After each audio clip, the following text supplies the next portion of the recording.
In the summer of 1994, 15-year-old Marcus Ellison set out on his first solo camping trip in the quiet forest along Washington's Copper Creek Trail, a simple overnight adventure meant to prove he was ready for independence.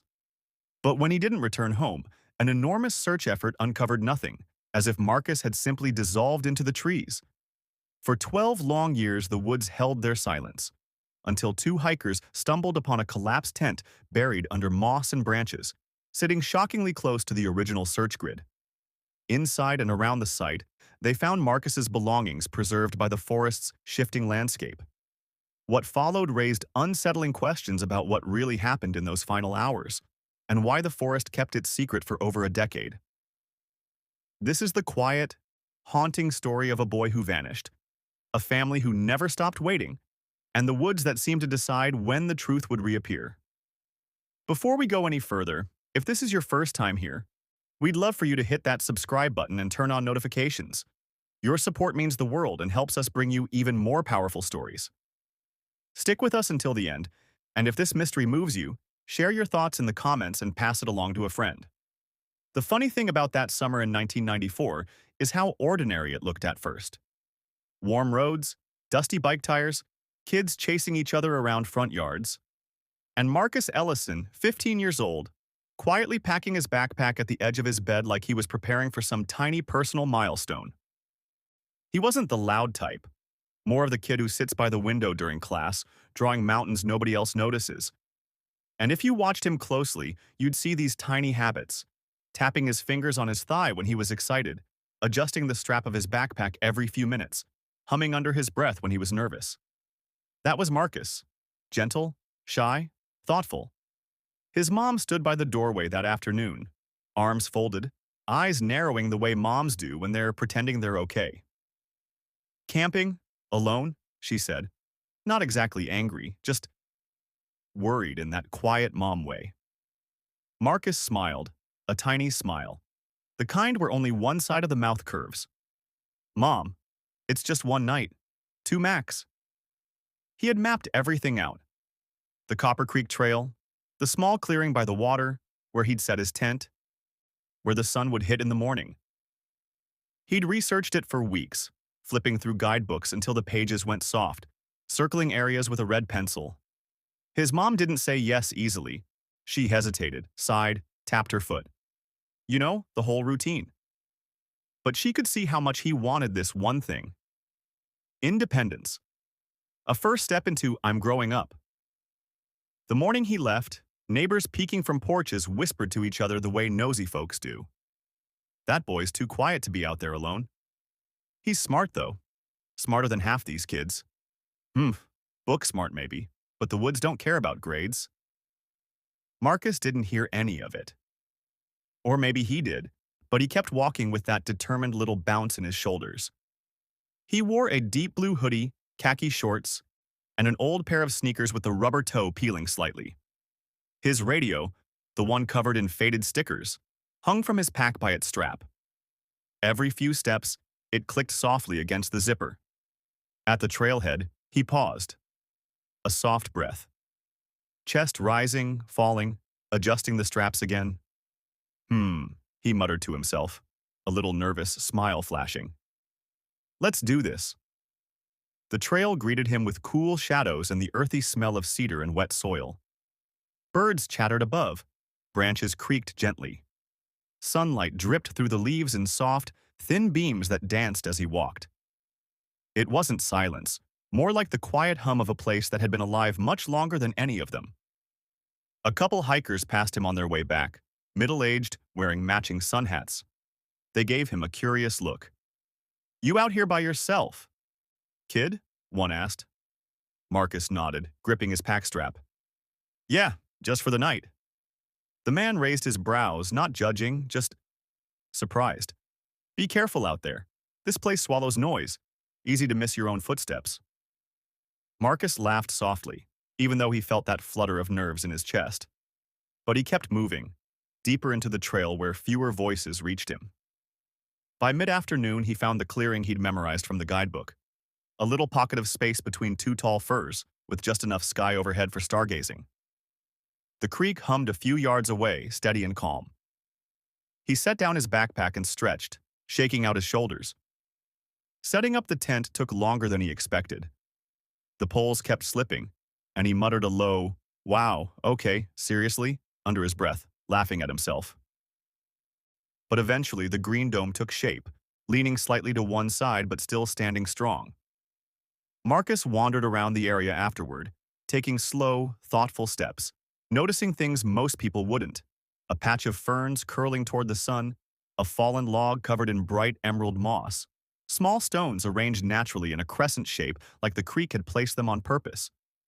He even crouched down and ran his fingers over the dirt, feeling how cool it was. When evening rolled in, he sat at the doorway of his tent with his radio resting beside him. A soft static buzzed between two stations. He twisted the dial gently until a distant song crackled through the tiny speaker. Not perfectly clear, but enough. He leaned back on his elbows, watching the sky shift from gold to dusty pink, then to deep blue. The trees darkened around him, their silhouettes stretching tall and quiet. Every so often he reached for his journal and wrote a short line or two. "Feels peaceful? I want to do more trips like this. Mom would freak out if she saw how dark it gets here." The night deepened slowly. No sudden shifts, no sharp turns, just that gentle, natural sinking of daylight into darkness. The kind that makes you realize how fragile a flashlight really is. Marcus slid into his tent around 9 p.m., zipped the front halfway, and lay down inside his sleeping bag, radio on the ground beside him. The creek whispered in the distance, the air cooling enough for small shivers to tickle his arms. Before drifting off, he closed his eyes and whispered a soft, almost embarrassed, "Good night, Mom." Outside, the forest kept breathing, steady, ancient, indifferent, as the last bit of music faded into static. And that was the last confirmed moment anyone ever knew Marcus Ellison was safe. When Marcus didn't come home that Sunday evening, the first thing his mom did was what any parent does. She called. Fingers trembling, voice thin, she dialed numbers until they blurred. The house felt too big without him. The kettle on the stove, the tiny dent on his chair where he always sat, the radio on the shelf as if waiting for a hand to flip it on. By morning, the bell of urgency rang through Tacoma. Deputies, volunteers, a smattering of neighbors with flashlights and bad coffee. They moved with purpose, boots pressing into wet leaves, breath fogging in the early air. Someone clipped a map to a stand at the trailhead. Someone else taped up flyers with his smiling face. Missing, Marcus Ellison, 15. Simple words, heavy as stones. Search teams grid-searched the Copper Creek area like surgeons marking an operating field. They crossed streams, checked every hollow, craned their necks under branches. Dogs strained at their handlers' leads, noses to earth, eager and anxious. Helicopters cut the sky in arcs, spotlight beams like thin fingers probing the dark. Volunteers whispered into radios, static cutting off words mid-sentence. "You see anything?" one deputy asked another, breath short. "Nah, nothing but moss and—" He interrupted himself, a little uneasy. "And these damn rocks." Neighbors gathered in the parking lot afterward, swapping whispered theories the way people swap recipes at church. "He's probably over at a friend's," someone suggested. "No, he wouldn't go without telling his mom," another replied. "Kids run off all the time," muttered an old man, chewing the inside of his cheek like he was tasting worry. "Yeah, but Marcus? He's different," someone else said. "He plans. He's not a runaway." Days stretched into cold, damp weeks. The official search tapered. Budgets, manpower, weather, the practicalities that hem grief in like fences. But for Marcus's family, the search never truly ended. His room remained untouched. Sketches on the desk, pencils aligned, a jacket hanging on the chair. His mom kept the bedside lamp on for a long while, claiming the light made the house feel less empty. Time does strange things to memory. People who'd hiked Copper Creek swore they'd seen him the day he vanished. A fisherman downriver said he remembered a kid with a rocket-shaped flashlight, asking about fish spots. A ranger recalled a neat small tent near an old logging road. Or maybe that was another trail. Years later, these recollections braided into an odd sort of folklore, each retelling softening edges, changing angles. Rumors grew like mushrooms after rain. Some claimed Marcus had slipped into a hidden ravine, swallowed by a place the maps didn't show. Others whispered about coyotes or wild animals. Then there were the ones who hinted at something else, car headlights in the far distance the night he vanished, a faint human voice that someone thought they heard near the creek, laughter that didn't belong to any of the search parties. People swapped these stories in hushed tones, leaning close like they were passing contraband. "Did you hear about the radio?" a woman asked at a grocery line years later, cutting carrots with the same energy she used to slice gossip. "Which one?" the man behind her answered, rolling his eyes. "The one they found with him. Some folks said it hissed like it was trying to talk." He said, smiling a small, skeptical smile. Or maybe old Marcus just liked static. Evidence sat in a locked storage room for years. A tent folded into a tarp, a tiny radio with faded stickers, a dented flashlight. The case notes grew dusty, filed into bureaucracy. Yet once in a while, an investigator would pull the box down, thumbs brushing over the artifacts like someone reading a letter. They'd talk in low voices over coffee about what they might have missed, about how rain and floods could bury a campsite only to reveal it years later. The Ellison family moved through the seasons like people navigating a slow current river. Birthdays came and went. Marcus's school books collected a soft layer of dust. His father kept Marcus's shoes by the back door, the laces neatly tied as if he might slip them on at any moment. At times, his mom would sit at the table, hands folded, blinking slowly. She'd tap the corner of his sketchbook with a fingernail, tracing a doodle. "He loved the small things," she'd say. "The quiet stuff." As the years multiplied, the place along Copper Creek began to develop its own reputation. Hikers who passed through told their own versions. An odd hum on the wind, a music-like tone that didn't quite have melody, footprints that looked blurred like someone had walked through fog. A few teenagers dared one another to spend a night near the creek, flirting with danger and boredom. They left graffiti, cheap beer bottles, a half-rotten sandwich. The elders scolded them. The youngsters laughed. But here and there, in more respectful, quieter corners of the town, people kept an eye out. A retired ranger named Thomas, who'd been on the original search, would wander out during slow afternoons, moving like a man who expected and feared to find something at any moment. He'd stand in the moss and squint at the riverbank, fingers rubbing the back of his neck as if he were trying to physically pull meaning out of the trees. One autumn evening, Thomas met a young couple near the Copper Creek turnout. "You folks heading in?" he asked, voice soft. They hesitated, then nodded. The woman, curious, asked, "Did they ever find him?" Tomas's eyes narrowed. He looked around at the long shadows and answered quietly, "Not for a long while." He tapped his chest with one finger, a tiny, private motion. But sometimes this place remembers. It doesn't always show you right away. That's the thing about forests. They keep secrets, but they aren't permanent hoarders. They shift, they settle, they cough up pieces when the conditions are right. And the Copper Creek woods were changing. Erosion, fallen timber from storms, shifting streams, slow processes that whisper away traces and then, slowly, give them back. But for the Ellisons, the giving back never seemed likely. Each year added another invisible layer between the family and the truth. Yet hope was stubborn. It kept a light on in a small house on the edge of town. And Marcus's sketchbook remained tucked beside a radio that never quite warmed up again. People moved on, mostly. But some kept the story alive like a candle that wouldn't go out. The rumor of that faint radio hum, the memory of a tidy tent that might have gone unnoticed by thousands. These things collected in the town's shared consciousness. And when someone did finally stumble upon something new 12 years later, it didn't land like a thunderclap. Instead, it arrived the way every long-awaited thing does. Slow, unavoidable, and surprisingly quiet. 12 years after Marcus walked into the Copper Creek woods, the trail had changed. Not dramatically, just in the quiet, natural ways forests shift over long stretches of time. Storms had knocked trees sideways. Moss had grown thicker, clinging to stones like a soft green blanket. Old service roads had vanished under ferns, becoming part of the landscape again. By summer of 2006, Copper Creek wasn't a popular hiking spot anymore. Most people chose prettier trails, the ones with scenic overlooks and picnic tables. But two friends, Riley Thompson and Ava Mahoney, decided to explore the forgotten side of the old service road. They weren't thrill seekers or urban explorers or anything dramatic. They were just curious.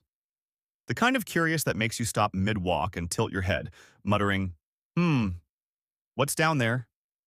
The road was half swallowed by plants, the gravel nearly gone. Every few steps, Riley brushed branches aside, the leaves flicking back like they were annoyed at being disturbed. Ava kept snapping photos, close-ups of bark, weird mushrooms, sunlight-caught in spider webs. Just normal things. Quiet things. A faint breeze carried the smell of wet pine and something older, earth that had been undisturbed for years. They weren't looking for anything. They weren't even talking much, just moving slowly through a place that felt like it had been waiting for someone to notice it again. About 20 minutes in, Riley paused. He rubbed the back of his neck, squinting at a mound near a fallen tree. Looks like a tarp or fabric, he muttered. Ava stepped closer, brushing away needles with the back of her hand. No, it's thicker, like tent material. They crouched beside it. The fabric, once green, had faded into a muted gray-green, softened by time. It blended so completely into the forest floor that you could walk right past it without noticing. Ava cleared a little more debris, revealing a seam, then a zipper. Huh, she whispered, rocking back slightly. This is old.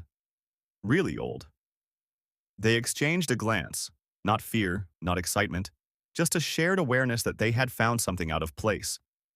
Nearby, buried halfway in soil, sat a small radio, stickers barely clinging to its plastic surface. Its antenna was bent, rust creeping along the edges. Riley lifted it gently, as if afraid it would crumble. He tried brushing it clean, but the dirt stuck like it belonged to it. A few feet away, beneath rotted branches, they found a flashlight shaped like a rocket, the kind a kid would carry proudly. Dented, faded, but unmistakably personal. A slow heaviness settled around them, like realization dripping from the trees. This might be important, Ava murmured. Neither of them dared unzip the tent. Something about the air around it felt still. Not eerie, not dangerous, just heavy with history. They stepped back slowly, almost respectfully, and used their emergency radio to call the sheriff. Their voices were low, steady but shaken, as if they didn't want to disturb the moment. By the time deputies arrived, the sun had dipped behind the ridge, turning the forest gold. Officers approached quietly, boots sinking into soft soil. They didn't rush. They didn't bark orders. They moved like people stepping into a memory they didn't fully understand yet. Investigators marked the area, gently uncovering the tent's shape. The structure had collapsed inward, softened by time. Inside, a sleeping bag lay partially buried, not torn, not scattered, just gently pressed into the ground as if someone had once rested there and never rose again. They treated the site with care, gloves, slow movements, low voices, as if the forest itself required a certain respect. Marcus's belongings were identified through records. The tent brand, the flashlight, the radio with the exact sticker pattern his mom remembered. The discovery spread through Tacoma by evening. Neighbors called one another with words weighted by disbelief. They found something. Wait, like his things? Yeah, all of it, after all these years. Some people murmured theories again, old rumors brushing the dust off like they were waking from sleep. At the Ellison home, deputies delivered the news in quiet tones. Marcus's mother sat down slowly, hands pressed together, shoulders trembling. There weren't dramatic sobs, just a long, aching exhale, a release of 12 years of suspended breath. "Where was he?" she whispered. "Not far," the deputy answered softly, closer than anyone expected. A strange mixture of sorrow and relief crossed her face. Relief that he had been found. Sorrow that he had been so near all along. She asked about the forest, his campsite, the condition of things. Not graphic questions, just motherly ones. Questions about whether his last hours were cold, or lonely, or peaceful. The official report labeled it undetermined environmental exposure. A quiet, simple explanation for something much more tangled. Investigators admitted privately that the forest itself likely hid the site for years. Storms, debris, shifting soil, trees falling in just the right places. But locals whispered a different version, one shaped by 12 years of memories. That trail hums at night. Sometimes you hear a faint buzzing, like an old radio. The forest acted like it was protecting him. A retired ranger stood at the trailhead a week later, watching news crews pack up. A younger ranger beside him asked, "You ever think we missed something back then?" The older man rubbed his chin, staring into the pines.